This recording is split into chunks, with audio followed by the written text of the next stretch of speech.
नमस्कार दोस्तों, आप सभी का हमारे ऑफिशियल यूट्यूब चैनल में स्वागत है। मैं उस्मानंद और देखिए आज का आपका देखिए टॉपिक शुरू करते हैं हिस्ट्री का मरणोत्तर काल। इससे पहले आपको पूरा विस्तार से मौर्य काल पूरा पढ़ा चुके हैं और देखिए इसके बाद जो आपका टॉपिक शुरू होता है मौर्य काल में 3 मंथ्स हम क्या आते हैं। देखिए एक एक को पूरा विस्तार से समझेंगे और देखिए इसका डायग्राम भी आपको पूरा दिखाएंगे कि देखिए किस प्रकार से देखिए जैसे आपका समाप्त होता है मौर्य काल। देखिए तीन छोटे छोटे छोटे जो आपके वंश थे, एक देखिए आपका शुंग वंश था, एक आपका कर्ण वंश और एक आपका सातवाहन वंश। और देखिए जैसे आपका समाप्त होता है मौर्य वंश, उसके बाद धीरे धीरे जो आपका मगध साम्राज्य था, देखिए उनका देखिए धीरे धीरे विखंडन होना शुरू होता है। और देखिए ये तीनों ऐसे वंश हैं जिसके बाद देखिए धीरे धीरे आपका मौर्य समाज पूरा समाप्त हो गया था। लेकिन देखिए इससे भी क्वेश्चन आपके एग्जाम में पूछता है कि देखिए शुंग वंश की स्थापना किसने किया था, इनके कार्यकाल में क्या क्या हुआ था, कौन कौन से विदेशी आक्रमण हुए थे। फिर देखिए एक आध आपका कर्ण वंश और देखिए फिर एक आता है आपका सातवाहन। देखिए इन तीनों के बारे में पूरा विस्तार से पढ़ेंगे तो देखिए पूरा का पूरा आपका महोत्तर काल समाप्त हो जाएगा, ठीक है ना। और देखिए बात करते हैं कि देखिए इसका पीडीएफ का, तो देखिए पीडीएफ आप लोग को मिल जाएगा टेलीग्राम से श्याम एकेडमी के नाम से, यहाँ से पीडीएफ भी आप लोग को मिल जाएगी। और देखिए पीडीएफ के साथ साथ ये देखिए कोई भी यदि नोटिस भी आती है ना ऑफिशियल, तो वो देखिए वो भी आप लोग को यहीं से मिल जाएगी। और देखिए हर एक बच्चे के मोबाइल में टेलीग्राम ऐप एकदम अवश्य होना चाहिए, क्योंकि इससे आपको हमेशा देखिए हर चीज़ का पीडीएफ या फिर देखिए किसी भी अगर बुक्स का ये यदि आप लोग को पीडीएफ चाहिए वो भी आप लोग यहाँ से प्राप्त कर सकते हैं, ठीक है। और देखिए फेसबुक देखिए पेज पर आप लोग यदि फॉलो करना चाहें तो फॉलो कर सकते हैं। यहाँ से आप लोग को देखिए सुबह सुबह न्यूज़पेपर की कटिंग मिल जाती है जो विद्यार्थी जीवन के लिए इंपॉर्टेंट होता है, ठीक है। और देखिए बात करते हैं आप, और देखिए अब आते हैं आपका सबसे पहला वंश आपका पढ़ते हैं शुंग वंश, ठीक है। देखिए इससे पहले आपको हम पूरा पढ़ा चुके थे मौर्य काल। तो देखिए बात करते हैं आपका शुंग वंश के बारे में, ठीक है ना। देखिए नाम आता हाँ, देखिए नाम आता आपका शुंग वंश। देखिए शुंग वंश का कब से कब तक चला था, तो क्यों देखिए क्या बताएंगे। शुंग वंश चला था आपका 185 बीसी से लेकर आपके 75 ईसा पूर्व तक, ठीक है। और देखिए शुंग वंश देखिए पहले इसके वंश था आपका का मौर्य काल। और देखिए आपको बता चुके हैं कि देखिए इसकी स्थापना कौन किया था, तो क्या बताएंगे पुष्यमित्र शुंग था, ठीक है। देखिए इसका फोटो भी देखिए आप लोग को लेकर आए हम। देखिए इसकी स्थापना कौन किया था, तो क्या बताएंगे पुष्यमित्र शुंग था, ठीक है। देखिए इसकी स्थापना तो क्या बताएंगे पुष्यमित्र शुंग, ठीक है, पुष्यमित्र शुंग था। और देखिए एक बात आप लोग याद है कि देखिए ये जो देखिए शुंग था ना, ये आपका ये मगध का नहीं था बल्कि बाहर का एक था शासक, ठीक है। और देखिए देखिए ये पेशे से क्या था, ब्राह्मण था, इसको याद रखेंगे, ठीक है ना। देखिए ये पेशे से क्या था, ब्राह्मण था। और देखिए ब्राह्मण होने के नाते याद रखेंगे ये पूरे बिहार में पूरे मगध में आपका देखिए एक धर्म था बौद्ध धर्म, उसी का विरोध किया था। तो देखिए याद रखेंगे, देखिए इसके फोटो में आपको लोग हर जगह पढ़ते भी होंगे कि देखिए पुष्यमित्र शुंग ने देखिए क्या, तो देखिए एक आपका ब्राह्मण था और ये देखिए बौद्ध धर्म को नकार दिया। देखिए क्वेश्चन पूछता है कि ऐसा कौन सा शासक था जो अपने कार्यकाल में बौद्ध धर्म का विरोध किया था, तो क्या बताएंगे पुष्यमित्र शुंग था, जिसने शुंग वंश की स्थापना की थी। ये आप लोग इसको याद रखेंगे, ठीक है ना। और देखिए शुंग वंश की स्थापना देखिए इसने किसने किया था, तो मौर्य काल के अंतिम शासक आपके वृद्धत्व की हत्या करके ये शुंग वंश की स्थापना करता है, ठीक है। ये भी आप लोग इसको याद रखेंगे, ठीक है ना। अब देखते हैं, देखिए इसने अपनी राजधानी क्या क्या बनाई थी, तो देखिए इसने अपनी राजधानी दो को बनाई थी। एक देखिए सबसे पहले एक इसकी राजधानी थी पटना, और देखिए फिर उसके बाद देखिए ये अपनी दूसरी पर बनाई थी राजधानी विदिशा को, जो आपका पड़ा था उस समय एमपी में। और देखिए पहली राजधानी था इसकी पटना। देखिए पटना को क्यों बना था, क्योंकि देखिए इसने पहले मगध पर आक्रमण किया था, ठीक है ना। और देखिए मगध पर शुंग वंश की नींव रखा था, लेकिन देखिए बाद में इसने अपनी राजधानी बनाई थी की विदिशा को, ठीक है। और देखिए इसने अपने कार्यकाल में दो अभिलेखों की सजावट भी की थी, जिसका नाम है देखिए एक आता है आपका अशोक का देखिए एक अभिलेख था सांची का स्तूप, ठीक है। देखिए इसने अपने कार्यकाल में दो अभिलेखों की सजावट की थी, बनवाया नहीं था, उनकी सजावट की थी। तो देखिए एक आता है सांचे की देखिए एक नाम आता है सांची का स्तूप, ठीक है। देखिए सांची का स्तूप कौन बना था, तो क्या बताए अशोक ने। और देखिए इसने इस पर तांबा लगवाया था, ठीक है। तो देखिए इसने तांबा लगवाया है, ठीक है ना। और देखिए सेकंड क्या था, तो देखिए एक आता भरूत स्तूप है, ये भी आपका एमपी में ही पड़ता है, भरूत स्तूप, भरूत। देखिए दोनों दोनों स्तूप आपके एमपी में ही है, और इस पर इसने पत्थर लगवाया था, ठीक है। तो देखिए भरूत का स्तूप ये भी कहाँ है, देखिए ये भी आपका एमपी में पड़ता है, और देखिए ये भी पड़ता है। देखिए एमपी में जो आपका सांची का स्तूप है भारत का सबसे बड़ा स्तूप है, जिसको अशोक ने बनवाया था। इस पर तांबा कौन लगाया, तो क्या बताएंगे पुष्यमित्र शुंग ने। एक आता है भरूत का स्तूप, ये भी आपका एमपी में ही है। और देखिए ये इस पर पत्थर लगवाया था, ठीक है, इस पर देखिए पत्थर लगवाया था आपका पुष्यमित्र शुंग, ठीक है ना, ये भी आप लोग याद रखेंगे। और देखिए इसके देखिए इसके समय में कुछ किताबों की रचना भी होती थी जिससे क्वेश्चन देखिए आपके पेपर में खूब पूछता है कि सर देखिए एक आता है मनुस्मृति, फिर देखिए देखिए 3-4 तरह के देखिए पुस्तकों की रचना हुई थी इसके समय में। एक एक को देखिए ध्यान से समझते हुए चलेंगे, देखिए कौन कौन से देखिए पुस्तक की रचना, ठीक है। देखिए पहले पुस्तक का नाम क्या है, तो क्या बताएंगे, देखिए जातक, ठीक है ना। देखिए पहले पुस्तक थी जातक ग्रंथ, जो इसी के कार्यकाल में इसकी रचना होती, ठीक है। और देखिए इसका संबंध किससे, तो क्या बताएंगे बौद्ध धर्म था। देखिए उस समय पूरे मगध साम्राज्य में बस एक ही धर्म था जिसका नाम था बौद्ध धर्म, लेकिन ये जो था पुष्यमित्र शुंग उसका विरोध करता था क्योंकि वो ब्राह्मण था। और देखिए वो भी देखिए यहाँ का नहीं था बल्कि वो विदेश से आया था, मतलब देखिए वो अन्य क्षेत्रों से आया था। देखिए ये बौद्ध धर्म से, ठीक है, बौद्ध धर्म से संबंधित है। देखिए सेकंड था आपका, एक देखिए आता है पाणिनि की पुस्तक, ठीक है, अष्टाध्यायी, एकदम आपका आता है अष्टाध्यायी। देखिए ये पुस्तक किसकी है, तो क्या बताएंगे पाणिनि की। देखिए क्वेश्चन पूछता है ये भी, ठीक है। और देखिए एक पुस्तक आपका आता है, देखिए महाभाष्य, ये क्वेश्चन खूब पूछता है। देखिए इसके लेखक कौन है, तो क्या बताएंगे पतंजलि आपके लेखक है, ठीक है, पतंजलि, ठीक है। अब देखिए एक आता है आपका मनुस्मृति, ठीक है। देखिए एक नाम आता है आपका मनुस्मृति। देखिए ये सब देखिए पुस्तक इसी के कार्यकाल में लिखी गई थी जिसके रचयिता कौन थे, मनु। और देखिए क्वेश्चन पूछता है कि सर इसमें किसका उल्लेख है, तो क्या बताएंगे इसमें सामाजिक व्यवस्था का, आप लोग इसको भी याद रखेंगे। देखिए इसमें सामाजिक व्यवस्था का उल्लेख किया गया, ठीक है। ये क्वेश्चन देखिए आपके एग्जाम में आ सकता है, ठीक है। देखिए ये 4 पुस्तक रचना आपके पुष्यमित्र शुंग के कार्यकाल में ही हुई थी, ठीक है। और देखिए आपसे क्वेश्चन पूछेगा कि सर देखिए इसने अपने कार्यकाल में 2 अश्वमेध यज्ञ भी करवाया था जिसके देखिए जिसमें पतंजलि के सहयोग से, ठीक है।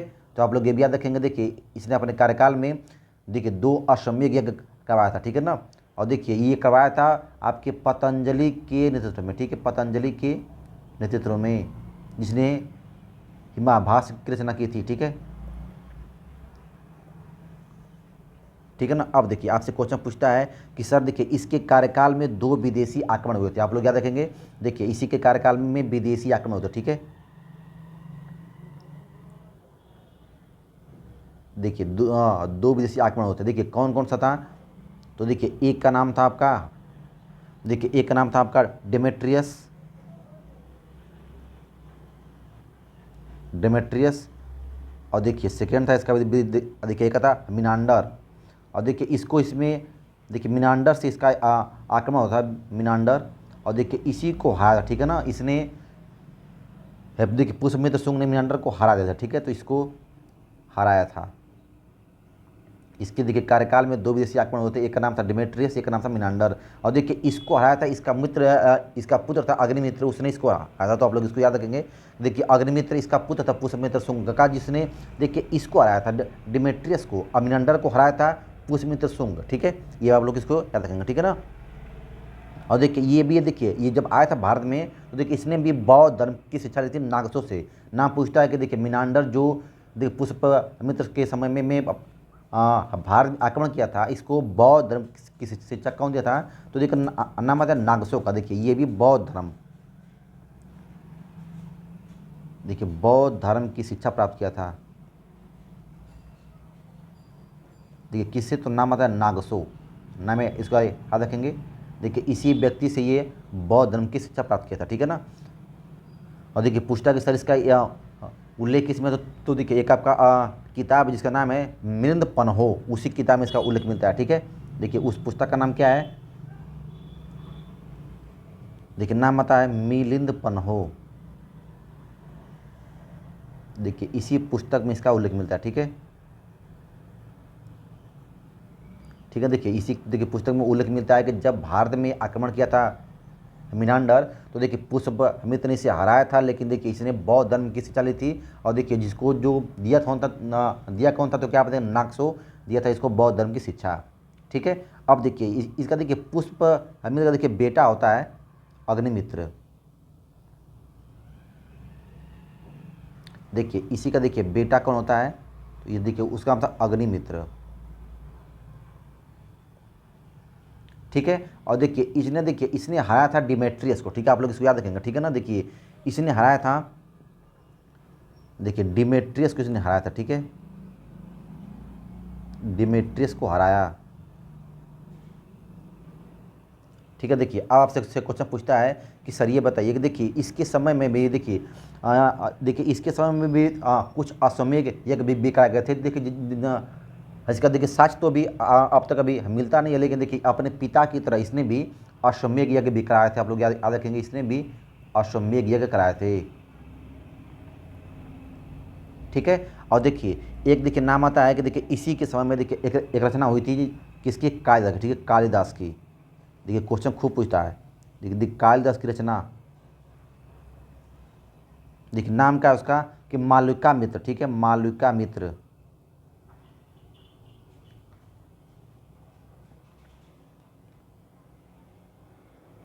मालविका मित्र। देखिए ये देखिए पुस्तक की रचना है, और देखिए इसी में किसका उल्लेख है, तो क्या बताएंगे, अग्निमित्र और उसकी प्रेमिका का उल्लेख मिलता है, ठीक है। और देखिए पुस्तक सर्च में किसका उल्लेख है, तो अग्निमित्र का, ठीक है।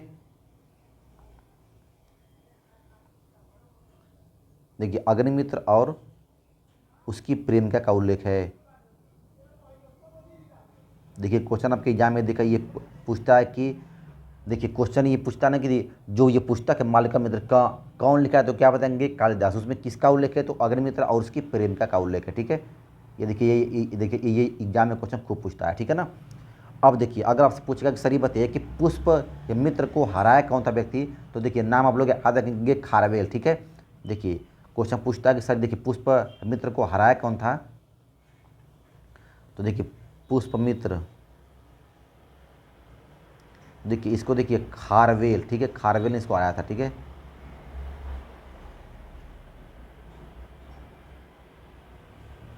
ठीक है ना।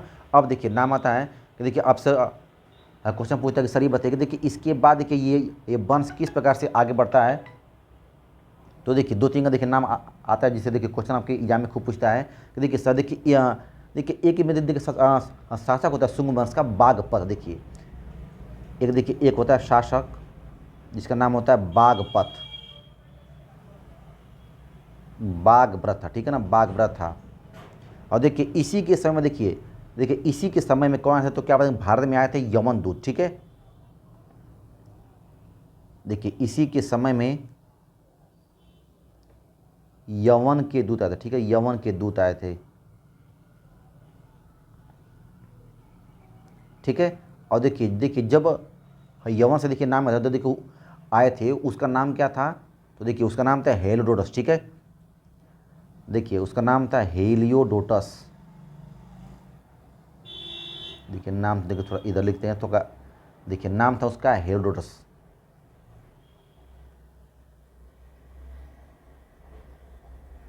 देखिए ये आपका कहाँ का था, तो क्या बताएंगे, यौवन का दूत आया था। और देखिए बागप्रथ एक शासक था, उसी के समय में आया था। और देखिए ये किस धर्म का अनुयायी था, तो क्या देखिए देखिए ये था भागवत धर्म का, ठीक है। ये देखिए भागवत धर्म का अनुयायी था, ठीक है, भागवत धर्म का अनुयायी। अब देखिए इसी की वजह से देखिए पूरे हर जगह विष्णु की पूजा होने लगी थी, ठीक है। तो देखिए विष्णु की पूजा का शुरुआत देखिए इसी से माना जाता है। देखिए विष्णु भगवान की पूजा, ठीक है भाई। देखिए विष्णु भगवान की पूजा का उल्लेख मिलता है इसी के माध्यम से, ठीक है। अब देखिए क्वेश्चन पूछेगा कि सर ये बताइए कि देखिए इसने किस अभिलेख का निर्माण कराया था, तो देखिए उसका नाम है गरुड़ ध्वज अभिलेख, ठीक है। देखिए उसी से मिलता है साक्ष्य, इसने गरुड़ ध्वज, देखिए नाम आता है गरुड़ ध्वज अभिलेख,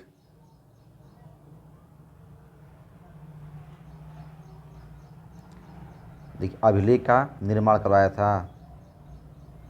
और देखिए इसी से मिलता है ये साक्ष्य कि ये जब आया था आपका हेलोडोटस, तो देखिए वो भागवत धर्म का अनुयायी था, और उसी के बाद से विष्णु की यहाँ पर पूजा होने लगी थी, और उसका अभिलेख गौण अभिलेख से मिलता है, ठीक है ना। और देखिए अगर पूछेगा कि सर ये बताइए कि देखिए इसने अपनी राजधानी कहाँ बनाई थी, तो देखिए इसने अपनी राजधानी बनाई थी एमपी के सतना जिले में, ठीक है। देखिए इसकी जो राजधानी थी वो देखिए क्या थी, तो क्या बताएंगे, सतना, ठीक है। सतना देखिए आप लोग जानते भी होंगे एमपी में एक जगह पड़ता है, एम में देखिए सतना को अपनी राजधानी बनाया था, ठीक है ना। और देखिए इसी में देखिए भागवत धर्म की राजधानी मिलती है, ठीक है। देखिए इसी सतना जिले में भागवत धर्म की राजधानी मिलती है, भागवत धर्म की राजधानी मिलती है, ठीक है। और देखिए पूछेगा कि सर ये बताइए कि देखिए इसी में, कि देखिए इसका सेनापति कौन था, तो क्या बताएंगे वासुदेव। याद रखेंगे, देखिए नाम ये बहुत इंपॉर्टेंट आता है कि देखिए इसी का सेनापति कौन था, तो देखिए इसी के सेनापति थे वासुदेव, ठीक है। वासुदेव था, ठीक है ना, सेनापति वासुदेव था, ठीक है ना, वासुदेव था। और देखिए पूछेगा कि सर ये बताइए कि शुंग वंश का अंतिम शासक कौन था, तो देखिए देखिए हर शासक के बारे में उतना पूछता नहीं, जो जो देखिए पूछता पूरा इंपॉर्टेंट आपको सब हम बातें चल रहे हैं, ठीक है। देखिए पूछेगा कि सर ये बताइए देखिए शुंग वंश, तो देखिए शुंग वंश का अंतिम शासक कौन था, तो देखिए इसका था अंतिम शासक देवभूति, ठीक है। शासक का नाम देखिए क्या था, तो क्या बताएं देवभूति, ठीक है, देवभूति था, ठीक है ना। और देखिए देखिए इसकी हत्या कौन करता है, तो क्या बताएं वासुदेव, ठीक है। और देखिए इनकी हत्या करता है आपका, तो क्या बताएंगे वासुदेव, ठीक है, वासुदेव। देखिए वासुदेव हत्या करता है, ठीक है ना। और देखिए हत्या करके देखिए एक नया वंश बनाता है, उसका नाम है कर्ण, ठीक है ना। हत्या करके कर्ण वंश की नींव रखता है, ठीक है, कर्ण वंश की नींव रखता है। देखिए क्वेश्चन ये भी एग्जाम में खूब क्वेश्चन पूछता है कि देखिए हर वंश की स्थापना कौन किया, राजधानी कहाँ थी, उसमें देखिए कौन कौन सा शासक देखिए मुख्य इंपॉर्टेंट थे, और उसके बाद उसका अंतिम शासक देखिए फिर उसको मार के जो अगला बना उसकी स्थापना करता है। और देखिए ये सब आपके देखिए एकदम ये पूरा एकदम क्रम से आपका चलता था, आपको देखिए हर बात याद होनी चाहिए कि देखिए शुंग वंश की स्थापना किया था आपका पुष्यमित्र शुंग था, और देखिए उस वंश का अंतिम शासक आपका देवहूति था, और देखिए उसको मारा था वासुदेव, और देखिए वासुदेव ने एक नए वंश कर्ण वंश की नींव रखा था, ठीक है। अब देखिए पढ़ते हैं, देखिए पूरा देखिए विस्तार से क्या है कड़वंश, ठीक है। देखिए अब एक आता है कड़वंश, देखिए ये देखिए कब से कब तक चला, तो क्या बताएंगे देखिए 73 BC से लेकर आपकी 28 ईसा पूर्व तक ये आपका चला था कड़वंश। देखिए इसकी स्थापना कौन किया था, तो क्या बताएंगे वासुदेव। और देखिए किसको ये मार था, तो क्या बताएंगे ये मार था देवहूति को। और देखिए वासुदेव की हत्या देखिए, और देखिए देखिए जो ये आपका था ना वंश कर्ण, देखिए एकदम छोटे छोटे सब वंश, इसमें उतना इंपॉर्टेंट आपसे क्वेश्चन पूछता ही नहीं है, बस देखिए आप लोग याद रखना है। देखिए इसकी स्थापना किया था वासुदेव, और देखिए इसकी हत्या किया था सुशर्मा, ठीक है। देखिए इस वंश का पूछेगा कि सर अंतिम शासक कौन था, तो क्या बताएंगे देखिए सुशर्मा कर्ण वंश का अंतिम शासक था, ठीक है। और देखिए इस समय मगध साम्राज्य धीरे धीरे एकदम टूट गया था, ठीक है। देखिए देखिए जैसे आपका शुरू होता है ये आपका वंश कर्ण वंश, तो देखिए इस समय देखिए देखिए इस समय मगध साम्राज्य पूरा टूट चुका था, ठीक है।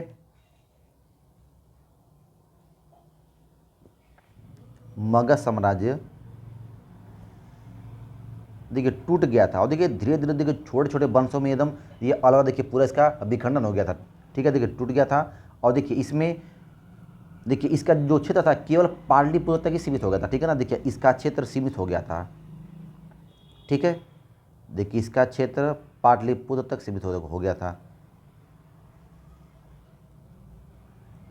पाटलिपुत्र तक ही सीमित हो गया था, ठीक है ना।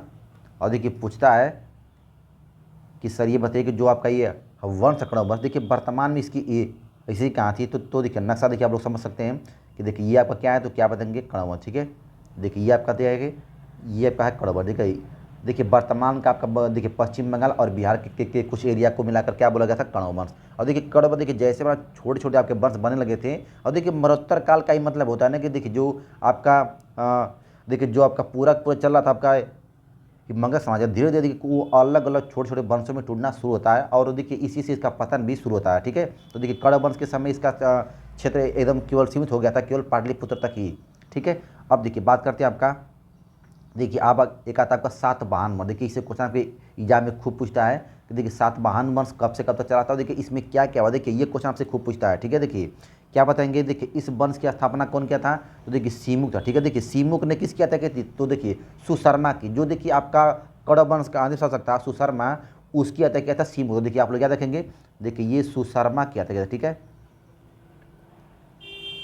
सुशर्मा की हत्या किया था। और देखिए हत्या करके एक नए वंश की नींव रखा जिसका नाम था सातवाहन वंश। और देखिए ये 600 ईसा पूर्व से लेकर आपके 240 ईस्वी के मध्य ये कार्यकाल तक ये पूरा पूरा वंश था, ठीक है। और देखिए इस वंश में अगर पूछे ना कि सर सबसे प्रसिद्ध शासक कौन था, तो क्या बताएंगे हाल नाम था, ठीक है, उसका हाल नाम आता है। लेकिन देखिए अगर पूछेगा कि सर सबसे अगर आक्रामक या सबसे अच्छा शासक कौन था, तो देखिए उसका नाम आपके आगे बताएंगे कि देखिए गौतमी पुत्र सातकर्णी आता है, लेकिन देखिए इसमें आपका सबसे प्रिय या सबसे प्रसिद्ध हुआ था तो वो था हाल।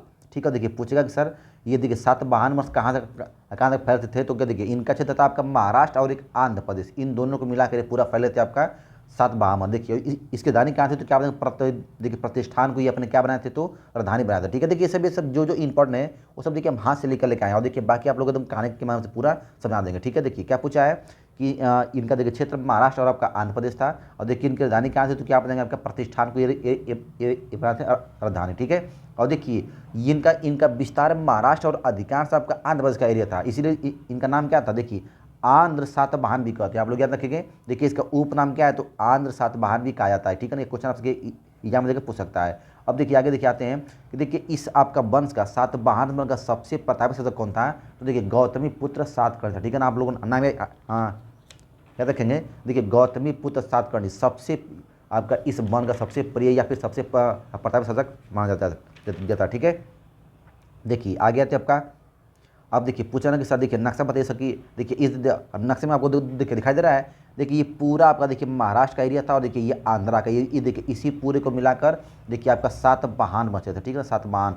और देखिए अगर ऊपर बोलेंगे देखिए इधर आपका एरिया था, तो देखिए इस समय इधर देखिए शक आ रहा है। ठीक है, शक शक देखिए शकों का देखिए धीरे धीरे इस समय आगमन हो रहा था आपके उत्तर पश्चिमी एरिया से। ठीक है ना, जो आपका देखिए पाकिस्तान और आपका अफगानिस्तान है, देखिए उधर से भारत में अभी शकों का आक्रमण हो रहा था, लेकिन देखिए इधर आपका सातवाहन वंश चल रहा था। ठीक है ना, अब देखिए पूछेगा कि सर ये बताइए कि देखिए इसको किस नाम से जानते हैं, तो देखिए इसको आंध्र सातवाहन वंश के नाम से भी जानते हैं। ठीक है ना, ठीक है। अब देखिए इधर देखिए आपका देखिए शक था और देखिए इधर आपके सातवाहन, देखिए शकों से एक व्यक्ति आया था देखिए गौतमी पुत्र सातकर्णी को मारने के लिए। देखिए इसमें देखिए सबसे अच्छा देखिए पता शासक कौन था, तो देखिए उसका नाम था गौतमी। ठीक है,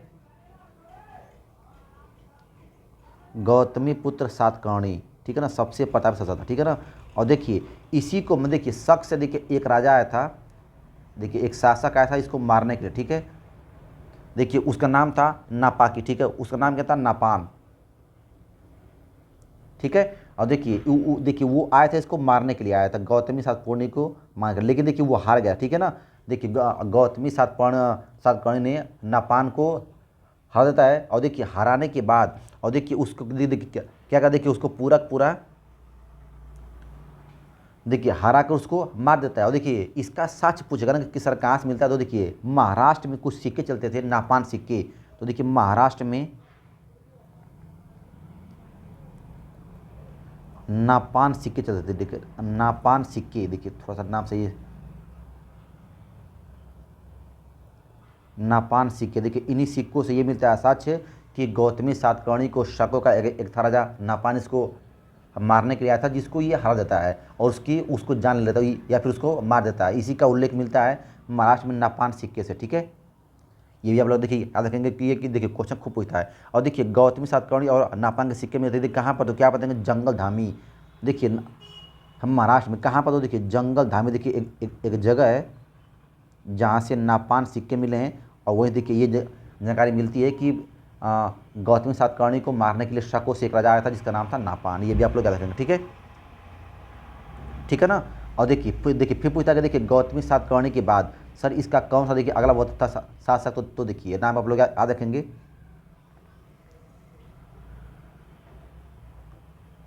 देखिए गौतमी पुत्र सातकर्णी इसका नाम आता है पूरा, देखिए नाम लिखेंगे इसका पूरा, देखिए गौतमी पुत्र सातकर्णी।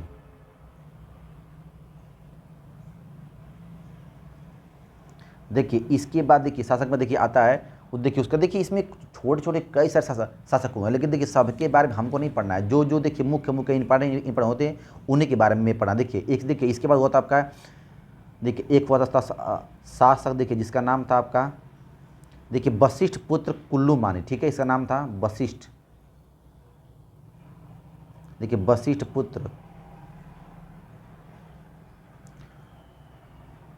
कुलमानी। ठीक है ना, कुलमानी था। और देखिए इसके देखिए कार्यकाल में देखिए ये कहाँ का था, तो देखिए ये था आपका गुजरात का था, गुजरात का।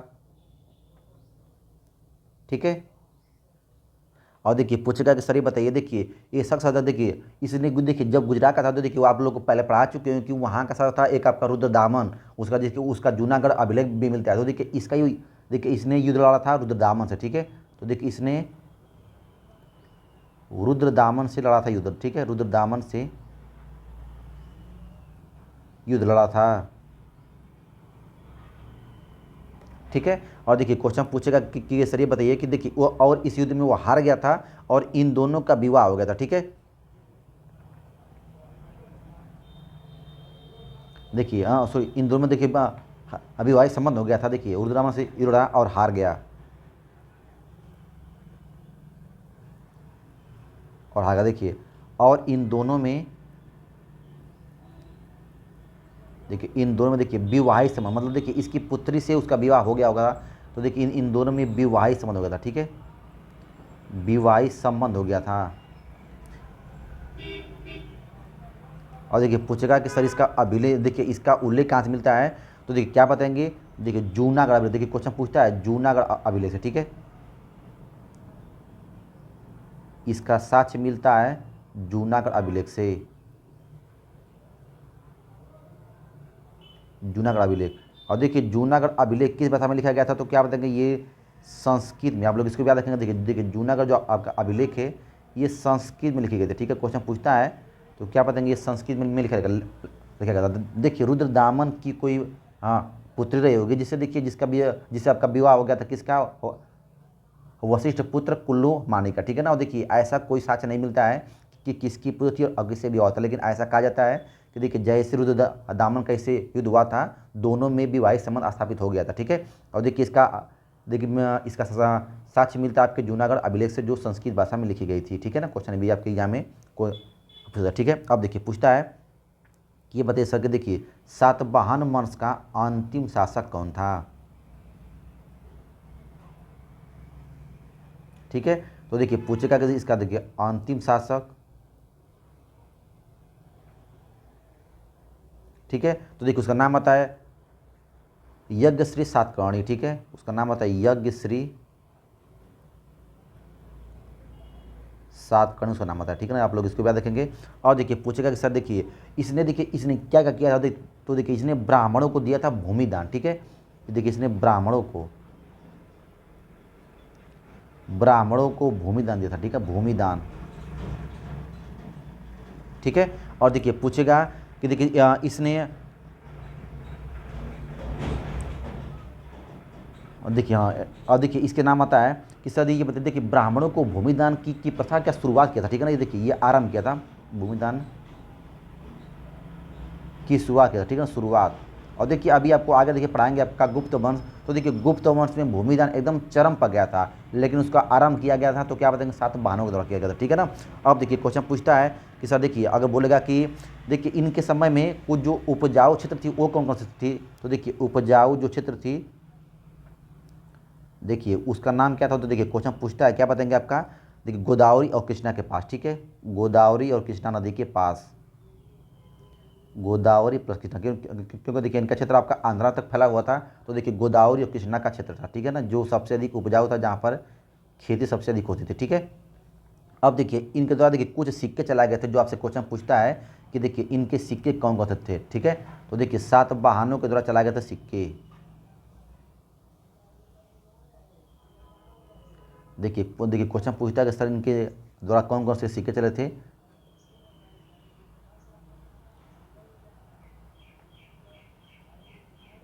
तो देखिए सिक्कों में देखिए नाम आता है आपका, देखिए देखिए एक आता देखिए शीशा का सिक्का, देखिए आता नाम शीशा का सिक्का। देखिए ये कौन सा चला था, तो क्या बताएंगे, सातवाहन द्वारा, ठीक है, ठीक है। अब देखिए पूछता है कि सर ये देखिए इनका समाज किस प्रकार से था डेवलप। तो देखिए क्या बताएंगे, देखिए इनका समाज था आपका मातृसत्तात्मक, ठीक है, समाज था इनका मातृसत्ता, मतलब देखिए यहाँ पर देखिए जो शासन था वो औरतों का था, ठीक है, तो मातृसत्तात्मक,